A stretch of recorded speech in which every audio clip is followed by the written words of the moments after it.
Good evening. Buonasera. This is Fio, speaking from the Pacific Northwest. September 15th, 2016. Friday. I had quite a few insights over this past few days. I've been tending to process information a little faster. So instead of just, here's some beautiful things and initial chit chat, I'd like to just get down to some of them. Maybe welcome to agree or disagree.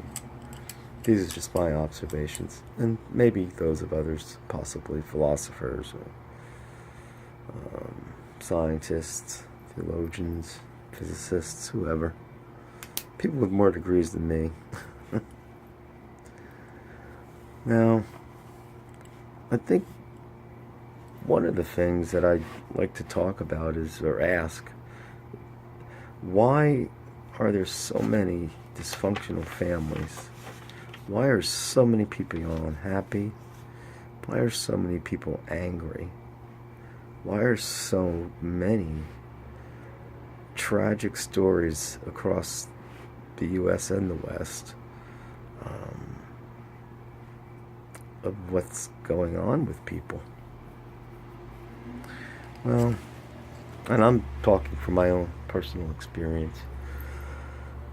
Part of that unhappiness has to do with our choices, and also what was once considered,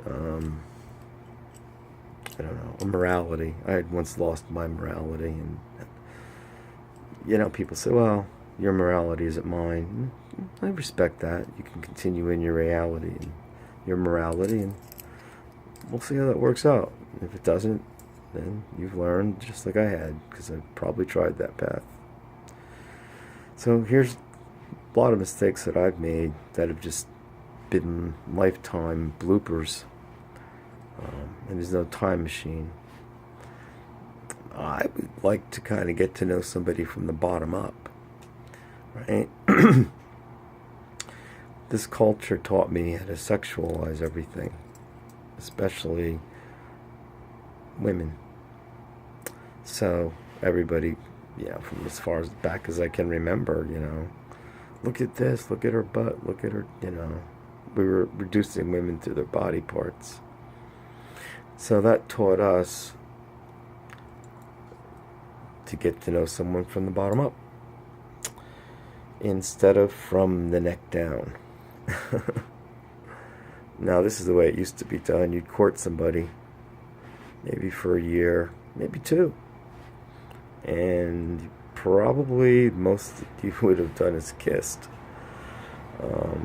You made a commitment because you got to know each other from the neck down instead of from the bottom up. I think there's a lot of reasons for this. I think there are purposeful delusionment implants that the media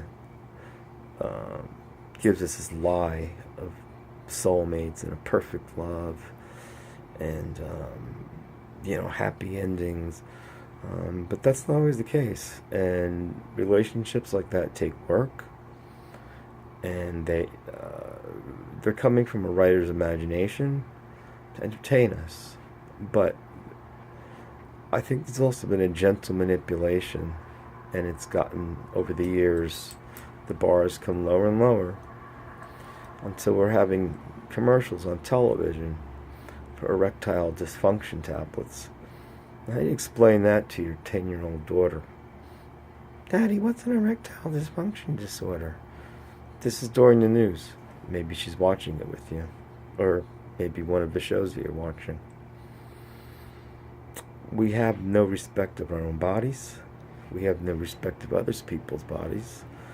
We treat each other like a chocolate treat and then discard one another. And it's gotten to the point where people justify it. But really what's happened is their heart has completely died. And I know, because mine did. And I can't be a hypocrite. I have to admit, I have lived my life by that motto up until I met my wife Diane, whom I've been faithful to, and she's been faithful to me. She married 10 years in January. I would say, yeah, 12 years, 13 years of knowing each other for about 15. We dated for 4 years, so we really wanted to get to know each other. I didn't want to make another mistake. I'd done that with my first wife. Anyway, so you have all these unhappy people. They think they're getting happiness from somebody else because some TV show, and it's subtle in the back of your mind. You're unhappy.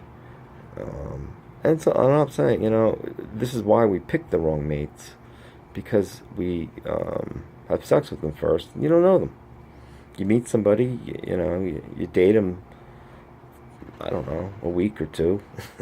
You have sex with them. Now you're in love. If you'd gotten to know them over those 3 weeks, dating probably would have ended by the third or fourth date when you found out what a perverted creep he was, or how self-absorbed and narcissistic. By the way, that's a description of my dark parts of myself from the past.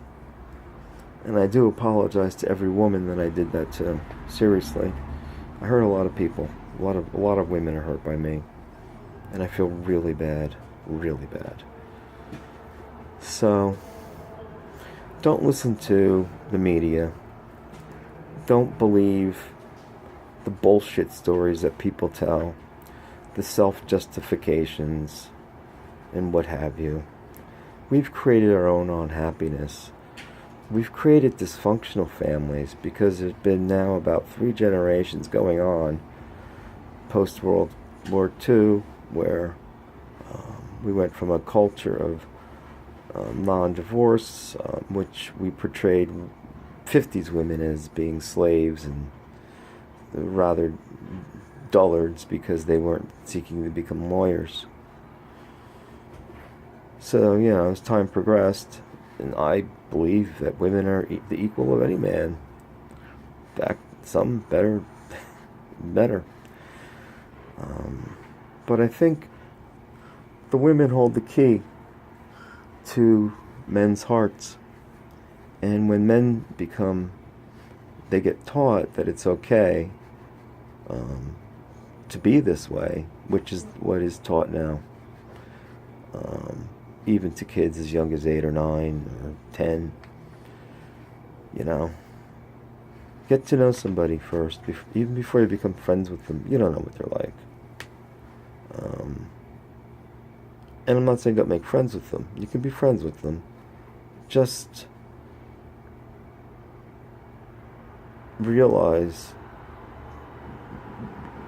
you have to be coming from a space of love, and so do they. And if they're not, then if you can help them open their heart, help. If you can't, then move on.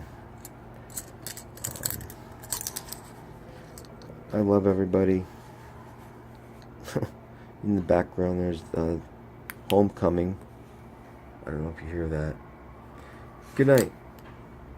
Love to all. Here's the gimmick of the night.